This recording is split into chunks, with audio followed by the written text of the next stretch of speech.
Oi, eu sou Bruno Calado, engenheiro civil, trabalho e resido aqui na Flórida há quase 3 anos e tenho esse canal aqui junto com minha esposa para falar para vocês um pouco de vários processos, de como se deu essa imigração e algumas coisas boas da engenharia para serem discutidas. Hoje eu vou falar para vocês como que deu o processo nosso do Green Card, que tipo de visto a gente conseguiu, que tipo, aonde é que enquadrou esse visto, a minha característica profissional, minha qualificação profissional para conseguir esse visto. Lembrando que no vídeo anterior eu falei sobre que a gente veio para cá na adaptação, eu vim para cá, a gente veio como visto de estudante, eu vim como visto F1. Estando aqui, nós decidimos aplicar para o Green Card. E aí, que visto do Green Card? O Green Card tem vários vistos que podem ser aplicáveis, e aí você tem que ver qual é o que melhor se adequa ao seu perfil profissional ou pessoal, tá? No nosso caso, a gente aplicou para o EB2 NIW. O que é o NIW? National Interest Waiver. É o que os Estados Unidos declara que ele precisa, ele tem necessidade de certos profissionais para que ele continue crescendo. Porque a própria geração de profissionais dele interna não supre a demanda de mercado. Então eles abriram essa porta para que pessoas qualificadas pudessem vir de fora e trabalhar nos Estados Unidos, ajudando o país a crescer. Então esse é o gancho para esse tipo de visto. E esse visto, ele não tem necessidade de ter patrocinador, que é o que a gente chama aqui de sponsor, tá? Vou falar um pouquinho mais na frente aqui sobre isso. Eu dividi essa explicação para vocês, para se tornar uma forma mais fácil, em 4 etapas, vamos chamar assim de requerimentos que você tem que cumprir para poder ser aplicável para esse visto, tá? O requerimento 1 é a qualificação profissional ou acadêmica. Você precisa mostrar no seu processo que você tem uma qualificação profissional elevada ou uma qualificação acadêmica elevada.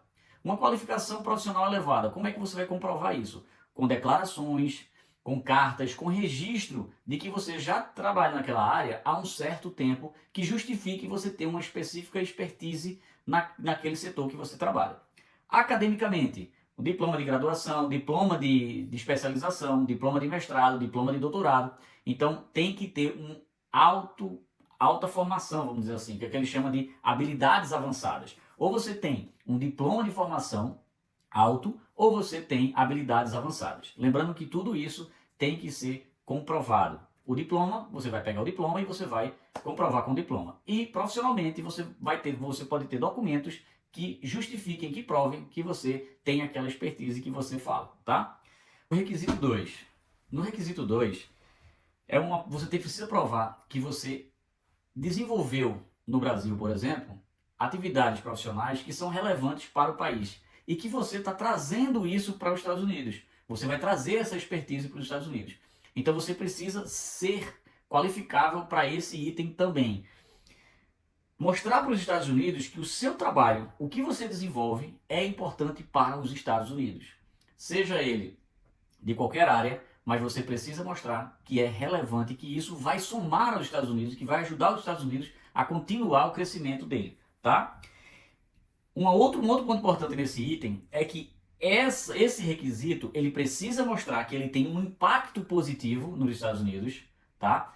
Ou seja, você tem que trazer informações que você, por exemplo, eu sou bom em fazer pão, mas precisa nos Estados Unidos de muita padaria porque eles consomem muito pão, por exemplo. Então uma coisa tem que encaixar com a outra, tá? E isso tem que ser mostrado de uma forma que o que você está trazendo para os Estados Unidos, isso agrega a longo prazo nos Estados Unidos. Não é simplesmente, vai ser útil esse mês e depois faz o quê? Não. Tem que ser algo que tenha um crescimento e uma longevidade. Tem que ser um plano a longo prazo e não a curto prazo, tá? Então esse é o detalhe para esse requisito. O requisito 3, você precisa mostrar que você é um profissional bom e que você não precisa do patrocinador, como eu falei no começo, que é o sponsorship que eles falam aqui. Então nenhuma empresa vai investir em você para que você venha para cá. Esse tipo de visto, você precisa mostrar que você não precisa de ninguém para bancar o seu visto.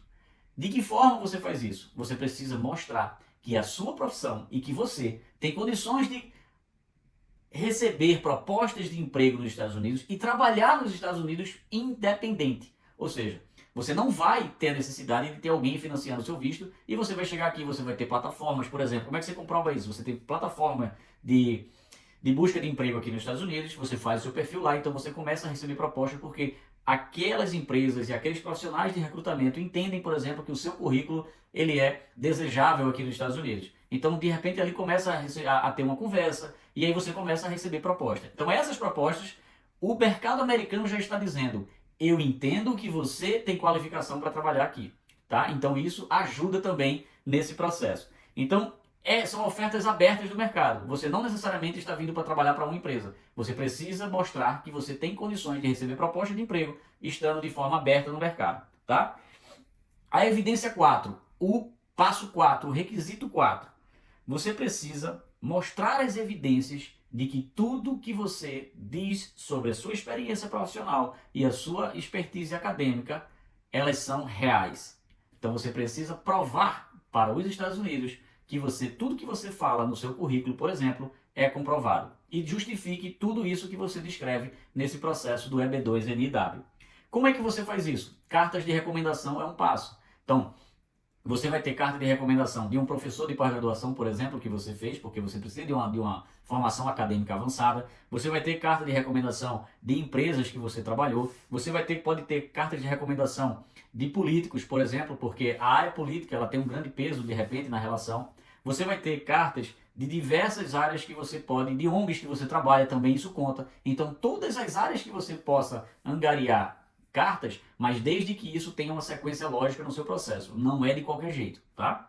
Um outro ponto são publicações que você possa ter de artigo, são patentes, prêmios, entrevistas. Aquela entrevista que você deu há 10 anos atrás na televisão, que foi o meu caso, por exemplo, no meu processo. De muitos anos atrás eu fui atrás da emissora, conversei com o repórter e consegui o vídeo da entrevista antiga lá para poder botar no meu processo. Então, tudo que for informação que os Estados Unidos entenda, essa pessoa ela tem uma visibilidade diferente, ela tem um passado, ela pode desenvolver algo bom para os Estados Unidos, tudo isso é importante estar no processo. Tá? Então, tudo que você entender, não existe papel de mais ou papel de menos, documento de mais ou documento de menos. O interessante é você ter comprovações do que você fez no passado e comprove tudo isso. Então esses são os 4 passos importantes, 4 requisitos importantes para serem cumpridos nesse processo para o EB2-NIW. Lembrando que é um green card que foi criado para poder abraçar profissionais qualificados fora dos Estados Unidos e trazer eles para ajudar a desenvolver os Estados Unidos, porque existe uma falta, uma escassez de mão de obra qualificada aqui nos Estados Unidos, tá? Mas tem um detalhe. Esse processo, ele pode ser feito por conta própria. Você pode fazer ele sozinho. Você pode entrar na internet, você pode pegar os formulários, você pode preencher, você pode criar sua petição inicial, juntar os documentos comprovatórios. Isso aqui eles chamam de self-petition. E aí você vai fazer assim, eu vou economizar o dinheiro, eu não vou gastar dinheiro com advogado, eu vou economizar e vou fazer por conta própria. Ou você pode contratar um advogado, tá? De imigração, um especialista em imigração, que vai lhe dar esse suporte, que vai lhe orientar que tipo de documento e o que você precisa juntar para montar o seu processo. A minha opinião pessoal é que vocês consultem advogado e tenham alguém com expertise para poder trabalhar nesse processo com vocês. Por quê? Porque são muitos detalhes, são muitas questões ímpares que precisam ser juntadas e que precisam ser descritas de uma forma correta, que a linguagem daqui da imigração dos Estados Unidos entenda o que você está querendo falar. Tá? Não é só simplesmente nessa hora pensar na economia do dinheiro, você precisa pensar no sucesso do seu projeto. Eu, particularmente, e minha família, a gente contratou um advogado de expertise na área de imigração e tivemos sucesso e funcionou. Tá? Então essa é a minha opinião para vocês. Lembrando que toda essa documentação tem que ser juramentada para poder entrar no processo. Isso, se vocês contratarem um advogado, ele vai orientar vocês nisso, mas toda a documentação ela tem que ser traduzida e juramentada, né? Tradução oficial, para poder ser enviada no processo, tá? Então esses são os 4 passos, algumas dicas mais importantes. Se vocês quiserem saber alguma coisa mais aprofundada disso, manda pergunta. Não esquece de curtir, de dar o like, encaminha para os amigos, porque a ideia desse canal é divulgar as informações de forma fácil e objetiva para ajudar você no seu processo de imigração.